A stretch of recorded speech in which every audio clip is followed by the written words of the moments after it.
నిన్న జగిత్యాల ఓటు చోరీ కంటే ముందు సీట్ల చోరీ గురించి ప్రశ్నించి దానికి సమాధానం చెప్పాలి. ఒకటి ఓట్ల చోరీ గురించి దొంగోట్లతో గెలుచుడో ఓడిపోవడో దాని గురించి ఎవరు తెలుస్తుంది? కనీసం ఒక్కసారైనా వార్డు మెంబర్ గెలిచడో తెలుస్తుంది. ఒక్కసారైనా వార్డు మెంబర్ గెలిస్తే ప్రజలు ఎట్లా కన్విన్స్ చేయాలి, ఎట్లా గెలవాలన్నా ఉంటది. నేను 1995 ఎన్ని సంవత్సరాలు ఇప్పటికీ 30 సంవత్సరాల నుంచి నేను ప్రజాప్రతినిధి. 30 సంవత్సరాల నుంచి నేను కంటిన్యూస్ గా ప్రజాప్రతినిధి. ఒక్కసారి కూడా వార్డు మెంబర్ గెలిచిన వాళ్లకు ఓట్ల చోరు నుంచి ఏం తెలుస్తుంది? ఇది అవుతుంది చెప్పనా? ఇప్పుడు గంగాధరలో ఓటేసి, జగిత్యాల ఓటేసి, వెమ్లవాడలో ఓటేసి అది అవుతుందా చెప్పది? అది సాధ్యమవుతుందా? నేను 5,000 10,000తో 50,000 లక్షల ఓట్లతో మీరు గెలుస్తున్నాను. నేను 2,20,000 ఓట్లతోని కరీంనగర్ ప్రజలు నాకు బ్రహ్మాండమైన మెజార్టీని అప్పయ్యారు. కాబట్టి ఓట్లేసిన ప్రజలను దొంగోట్లంటే ఇది కరీంనగర్ పార్లమెంట్ నియోజకవర్గ ప్రజలతో పాటు ఈ 8 నియోజకవర్గాల పార్లమెంటు నియోజకవర్గాల్లో ఆ ఓటర్లను అవమానించినట్ట కాదా?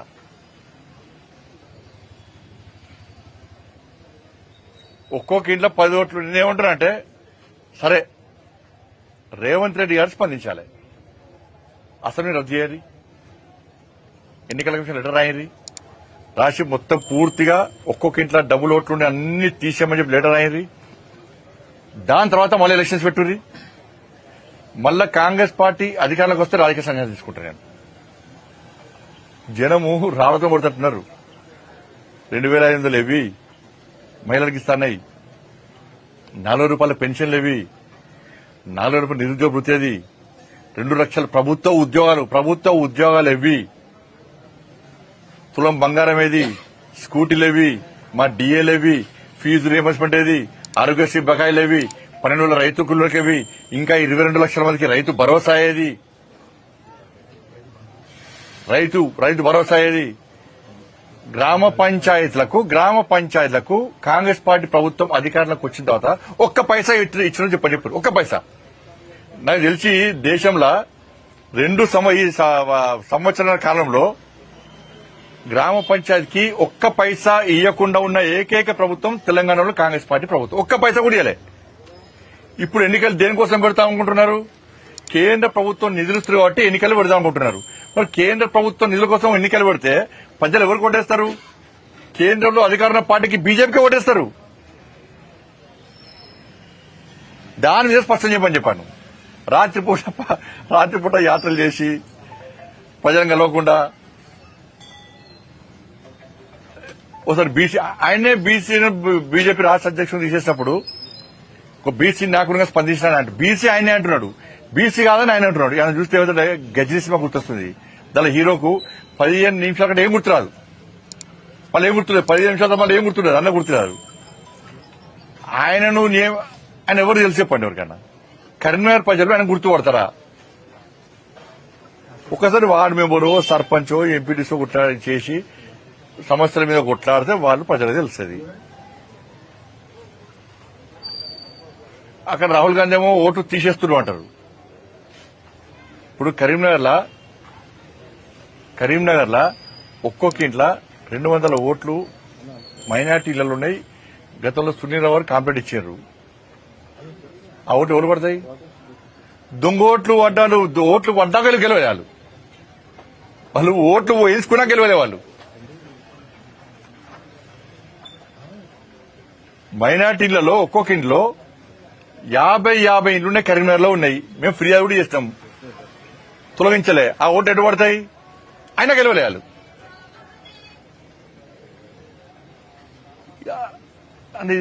అన్ని ఆయన ఏం ఆడుతున్నా ఆయనకు అర్థమవుతలేదు. అవగాహన అయితే ఆయనకు ముంగట ఇద్దరం కూడా టెక్క విజిల్ లేగానే రెచ్చిపోయి మాట్లాడతానంటే చెప్పండి. మేవేరి ఓట్లు అక్కడిక్కడ వేసే అవకాశాలు ఉంటాయా? ఇలా బీసీ అని బీసీ నాకు కూడా విమర్శిస్తారు. బీసీ రిజర్వేషన్ ఏమంటే ముస్లిం రిజర్వేషన్ ఇస్తారు. బీసీ రిజర్వేషన్ ఏమంటే ముస్లిం రిజర్వేషన్లు ఇస్తారు. ఉపరాష్ట్రపతిగా బీసీ అభ్యర్థులు నిలబెడితే వీళ్ళు ఓడగొట్టే ప్రయత్నం చేస్తారు. వీళ్ళ బీసీ నినాదం ఇవ్వాలా?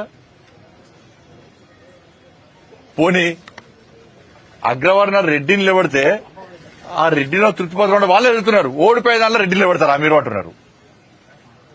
ఓడిపోయే కాడ రెడ్డిని తెలంగాణలో నిలబడతారా అని వాళ్ళే అంటున్నారు.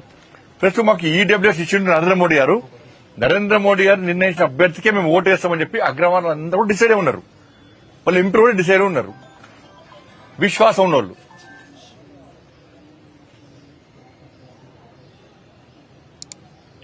అంటే వాళ్ళు ఏమంటారంటే రాహుల్ గాంధీ మహాదేవ్పూర్ అది బయట పెట్టిన తర్వాత దేశవ్యాప్తంగా మాకు ఈ అనుమానాలు ఉన్నాయి, తెలంగాణలో కూడా మరి వాళ్ళ ఎంపీ ఆయన మీద కూడా మేమే గెలుస్తున్నాం.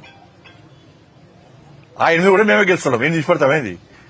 ఇప్పుడు పోయినసారి అసెంబ్లీలో మేము 8 సీట్లు ఎట్లా గెలుస్తాం? 8 సీట్లు ఎట్లా గెలుస్తాం మేము? ఎమ్మెల్యే కాదు, అధికారం మాదే వస్తుంది కదా. కర్ణాటకలో ఎట్లా వస్తుంది అధికారం మీకు? తెలంగాణలో అధికారం ఎట్లా వస్తుంది? హిమాచల్ అధికారం ఎట్లా వస్తుంది మీకు? అన్నింటిలో మేము అధికారంలోకి వస్తాం కదా. పార్లమెంట్ లో తక్కువ సీట్లు ఎందుకు వస్తాయి మాకు పోయినసారి కంటే?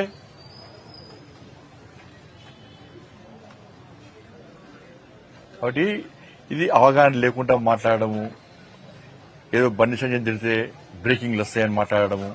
లాస్ట్ వీక్ నాకు ఏం చెప్పినట్టు నేను ఒక కాంగ్రెస్ పార్టీ నాయకుడు ఫోన్ చేసి, అన్న ఆయన బాధ అది కాదు, ఆయనకు సెక్యూరిటీ కూడా ఇస్తలేరు, ఆయనకు అటు ఇటు గన్ బండ్ వేసుకొని తిరిగిన షోక్ బాగున్నది, ఆయన ఎక్కడ టార్గెట్ కాదు, ఆయన బీఆర్ఎస్ సపోర్ట్ చేస్తాడు, బీఆర్ఎస్ మనిషి అనే. కాబట్టి బీజేపీని తిడితే అక్కడిక్కడ యాత్రను అడ్డుకుంటే సెక్యూరిటీ పేరుతోనే గన్ బండ్లు వేసుకొని తిరగాలని చెప్పి షోక్ ఉన్నది కాబట్టి ఇది చేస్తుండు. ఆయన వార్డు మెంబర్ కూడా ఎవరు మా పార్టీలే నవ్వుకుంటున్నారు ఆయన మాటలు చూసి. ఈ తెలంగాణలో ఓటు చోరెక్కరిది, ఆ బీహార్లో చేస్తేనే మొత్తం డైమండ్ కథ లెక్క అయిపోయింది పరిస్థితి. ఆడ ఇక్కడ ఓటు చోరెక్కరిది. 8 మంది మేము కాంగ్రెస్ ఎంపీలకు గెలిచినాం. మేము గెలిచా కూడా ఓటు చోరీ అంటే ఇప్పుడు నమ్ముతాడా అన్న? ఇది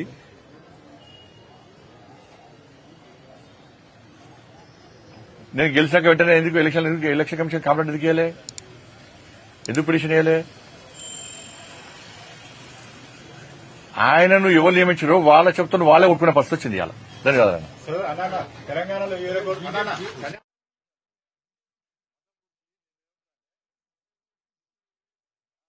నేను చెప్తున్నాను, మేము ఎన్నికలు ఉన్నా లేకున్నా సనాతన ధర్మం కోసం, హిందూ సమాజం కోసం, హిందూ ధర్మ పరిరక్షణ కోసం పక్కా భారతీయ జనతా పార్టీ ముందు ఉంటది. ఎన్నికల కోసం కాదు.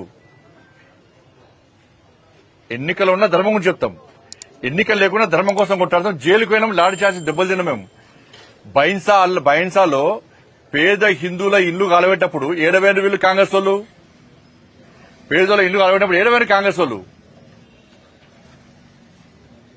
అనేక మంది యువకుల మీద పీడీ యాక్ట్ పెట్టింది బీఆర్ఎస్ పార్టీ ప్రభుత్వం. కాంగ్రెస్ పార్టీ ఏడమైంది? గోహత్య జరుగుతుంటే కాంగ్రెస్ వాళ్ళు ఏడవేరు. మేము కొట్లాడుతున్నాం, నిరంతరం కొట్లాడుతున్నాం. బైన్సాప్పుడు ఎన్నికల్లో అయినా కొట్లాడినాం, అరెస్ట్ అయినాం. ఇవాళ పరిస్థితి ఏంది? మక్కాకు పోతే మీరు ఏం చేస్తున్నారు? అన్ని ఫెసిలిటీ ఇస్తున్నారు, పైసలు ఇస్తున్నారు, వాళ్ళకి సపరేట్ బడ్జెట్ ఇస్తున్నారు. ఇలా ఒక పేదోడు అయ్యప్ప శబరిమల పోవాలంటే పోలేని పరిస్థితి.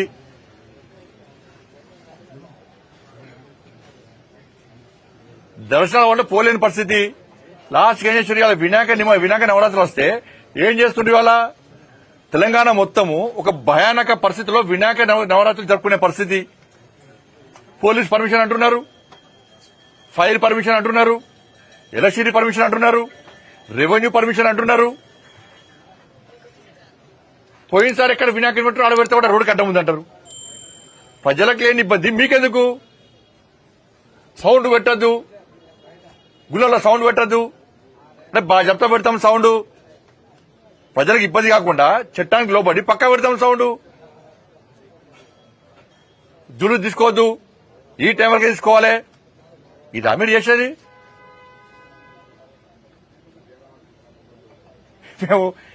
మేము దేవుణ్ణి నమ్ముకున్నామా? దేవుల పార్టీ అది, దేవుల పార్టీ. ఎన్నికలు ఉన్నా లేకుండా ధర్మం కోసం, సనాతన ధర్మం కోసం, సనాతన ధర్మం కాపాడడం కోసం, హిందూ ధర్మ పరిరక్షణ కోసం, హిందూ సమాజం కోసం కష్టపడి పనిచేసే పార్టీ భారతీయ జనతా పార్టీ. మీ బతికేంది బిచ్చ బతుకు మీది. ఎన్నికలు వస్తున్నాయంటే సరే, ముస్లింలు వాళ్ళ ఆచార వ్యవహారాల ప్రకారం వాళ్ళు టోపు పెట్టుకుని వాళ్ళ దేవుని వాళ్ళు ఆరాధిస్తారు. మీరేం చేస్తారు? బిచ్చపోళ్ళకి పోయి టోపులు పెట్టుకుని నమాజ్ చేస్తారు మీరు ఓట్ల కోసం. ఓట్లు వచ్చినాయంటే ఇఫ్తార్ విందులు చేసేది మీరు, నటించడు జీవించేది మీరు, టోపీలు పట్టుకొని నమాజ్ చేసేది మీరు.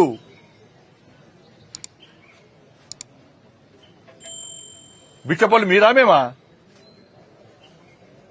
సనాతన ధర్మం కోసము, హిందూ ధర్మ పరిరక్షణ కోసము చేయడం భిక్షమే అయితే, అరే హిందూ ఓట్ బ్యాంక్ ద్వారా గెలిచానని చెప్పి మళ్ళీ చెప్తున్నా, బాగా చెప్తున్నా, కరీంనగర్ పార్లమెంట్ సభ్యుడిగా హిందూ ఓట్ బ్యాంక్ ద్వారా గెలిచినా, ఎస్ పక్కా గెలిచినా, గల్లా ఎగరేసుకొని చెప్తా నేను.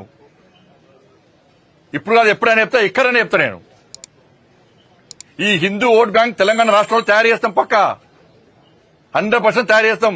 హిందూ సమాజాన్ని సంఘటితం చేస్తాం మేము. అంటే రోహింగ్యాలు బండి సంజయ్ ఏం చేస్తాడు? ఏం చేస్తాడు మీకు? ఫాతినా కొడుకులు మీరు. రోహింగ్యాలు ఎప్పుడొచ్చారు దేశంలోకి? 2014 కంటే ముందు ఇతర దేశాల నుంచి వచ్చిరు. ఇవాళ కాంగ్రెస్ పార్టీ ప్రభుత్వం అధికారంలో ఉంది. ఫ్లైట్ల రాలో బార్డర్ దాటి వచ్చిరు. ఫెన్సింగ్ ఇప్పుడు కట్టిస్తున్నది నరేంద్ర మోడీ ప్రభుత్వం, ఫెన్సింగ్ కట్టిస్తున్నది. ఇప్పుడు సరిహద్దు రాష్ట్రాల్లో భద్రత పెంచినాము, ఫెన్సింగ్ స్టార్ట్ చేసినాము. కాంగ్రెస్ పార్టీ హయాంలో ఇతర దేశాల నుంచి రోహింగ్యాలకి వచ్చిర్రు.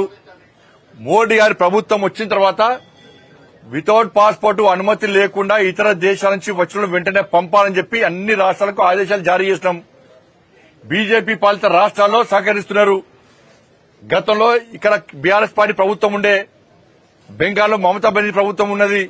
వీళ్ళు సహకరించకపోవడమే కాకుండా వాళ్లకు షెల్టర్ ఇచ్చి షెల్టర్ను ప్రారంభోత్సవాలు చేశారు. డిప్యూటీ సీఎం అప్పుడు వాళ్లకు రేషన్ ఆధార్ కార్డులు ఇచ్చిండ్రు, వాళ్ళకి డబుల్ బెడ్రూమ్లు ఇచ్చిండ్రు, వాళ్ళకు పెన్షన్లు ఇస్తున్నారు. వాళ్ళని దేశ పౌరులుగా గుర్తించే ప్రయత్నం గతంలో బీఆర్ఎస్ చేసింది, ఇప్పుడు కాంగ్రెస్ పార్టీ చేస్తున్నది ఓటు బ్యాంక్ కోసం.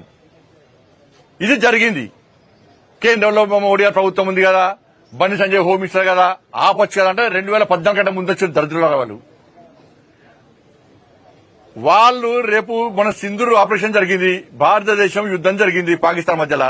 ఇప్పుడు ఏవైతే రోహింగ్యాల ఓటు బ్యాంక్ కోసం మీరు ఇక్కడ షెల్టర్ ఇచ్చిర్రో, వాళ్ళని పెంచి పోషిస్తారో, ఇండియా పాకిస్తాన్ యుద్దం అయితే వీళ్ళు ఎవరు సపోర్ట్ చేస్తారు? వేల మంది వచ్చుంటారు ఇవాళ తెలంగాణ రాష్ట్రంలో. వీళ్ళు వచ్చి ఎవరు సపోర్ట్ చేస్తారు? పాకిస్తాన్ సపోర్ట్ ఇస్తారా, ఇండియాకి సపోర్ట్ చేస్తారా, భారత్ సపోర్ట్ చేస్తారా? దేశం ముఖ్యమా, ఓటు బ్యాంకు ముఖ్యమా? మేము అడిగేది దాని గురించి అడుగుతున్నాం. మేము వాళ్ళ గురించి మాట్లాడమంటే వాళ్ళ ఓటు బ్యాంకులు చూస్తారు మీరు. ఇవాళ రాష్ట్ర లా అండ్ ఆర్డర్ అనేది రాష్ట్ర ప్రభుత్వం ఆధీనంలో ఉంటుంది. కేంద్రం నుంచి డైరెక్ట్ మోడీ గారు సిఆర్పీఎఫ్ సిఎస్ పంపించి అందరు పంపరారు. రాష్ట్ర ప్రభుత్వం చేతుల్లో లా అండ్ ఆర్డర్ ఉంటుంది. వాళ్లే పంపాలి, వాళ్లే సహకరించాలి. బాధ్యత ఏముంటది?